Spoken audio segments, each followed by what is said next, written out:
लंका दहन की कथा। श्री हनुमान जी की अद्भुत लीला। ओम श्री गणेशाय नमः। जय श्री राम, जय बजरंगबली। नमस्कार भक्तों, हमारे जय बजरंगबली परिवार में आपका हार्दिक स्वागत है। यदि आप भगवान श्री राम और हनुमान जी की ऐसी ही दिव्य कथाएं सुनना पसंद करते हैं तो अभी हमारे चैनल को सब्सक्राइब करें और बेल आइकन जरूर दबाएं ताकि आने वाली हर नई कथा सबसे पहले आप तक पहुंचे। आज हम सुनेंगे श्री हनुमान जी की उस अद्भुत लीला की कथा जब उन्होंने अपने पराक्रम से पूरी सोने की लंका को जला दिया। यह केवल शक्ति का प्रदर्शन नहीं था बल्कि अधर्म के अंत का संदेश भी था। जब रावण माता सीता का हरण करके उन्हें लंका ले गया तब भगवान श्री राम अत्यंत दुखी हुए। माता सीता की खोज में वानर सेना चारों दिशाओं में निकल पड़ी। जामवंत जी ने हनुमान जी को उनकी शक्ति का स्मरण कराया। तभी हनुमान जी ने विशाल रूप धारण किया और एक ही छलांग में विशाल समुद्र पार करने का संकल्प लिया। रास्ते में अनेक बाधाएं आईं। सुरसा ने उनकी परीक्षा ली, सिंहिका ने उन्हें रोकने का प्रयास किया, लेकिन हनुमान जी ने अपनी बुद्धि और बल से सभी बाधाओं को पार कर लिया और अंततः लंका पहुंच गए। रात्रि के समय वे छोटे रूप में पूरी लंका का निरीक्षण करने लगे। हर ओर सोने के महल, सुंदर भवन और राक्षसों की सेना दिखाई दे रही थी। बहुत खोजने के बाद उन्हें अशोक वाटिका में माता सीता दिखाई दी। वे वृक्ष के नीचे बैठी थी और श्रीराम का स्मरण कर रही थी। हनुमान जी ने वृक्ष पर बैठकर श्रीराम के गुणों का मधुर वर्णन किया। जब माता सीता का विश्वास हुआ तब उन्होंने श्रीराम की अंगूठी उन्हें भेंट की। अंगूठी देखते ही माता सीता की आंखों में खुशी के आंसू आ गए। उन्होंने अपना चूड़ामणि हनुमान जी को दिया और श्रीराम तक अपना संदेश पहुंचाने का आग्रह किया। अब हनुमान जी ने सोचा कि लंका की शक्ति का भी अनुमान लगा लिया जाए। वे अशोक वाटिका में फल खाने लगे। राक्षस सैनिकों ने उन्हें रोकना चाहा, लेकिन हनुमान जी ने अकेले ही सैकड़ों योद्धाओं को परास्त कर दिया। विशाल वृक्ष उखाड़ दिए और पूरी वाटिका तहस-नहस कर दी। यह समाचार रावण तक पहुंचा। उसने एक के बाद एक कई योद्धाओं को भेजा, लेकिन कोई भी हनुमान जी का सामना नहीं कर सका।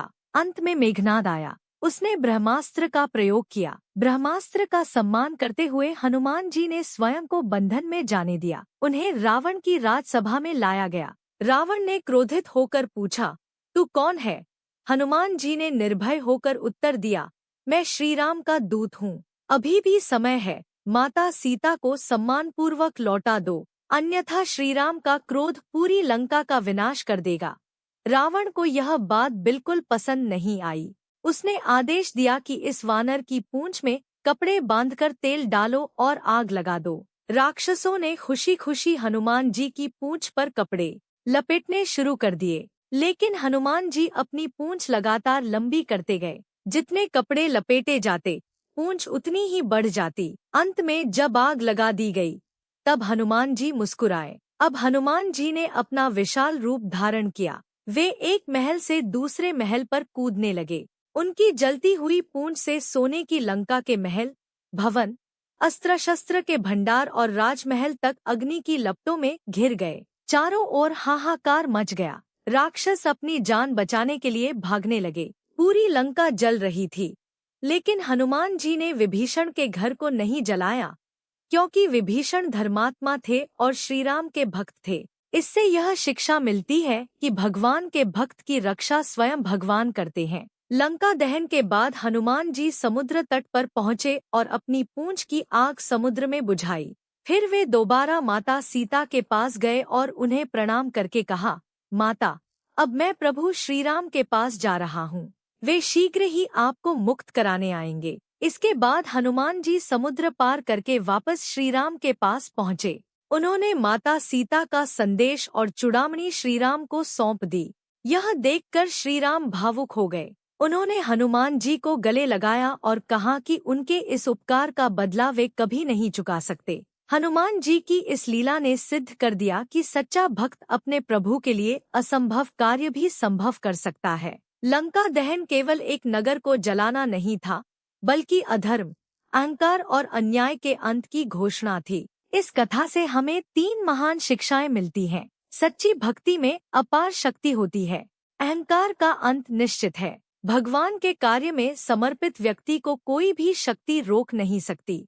यदि आपको श्री हनुमान जी की यह दिव्य कथा पसंद आई हो तो वीडियो को लाइक, अपने परिवार और मित्रों के साथ शेयर करें और हमारे जय बजरंगबली चैनल को सब्सक्राइब करके बेल आइकन अवश्य दबाएं। ओम श्री गणेशाय नमः। जय श्री राम, जय बजरंगबली।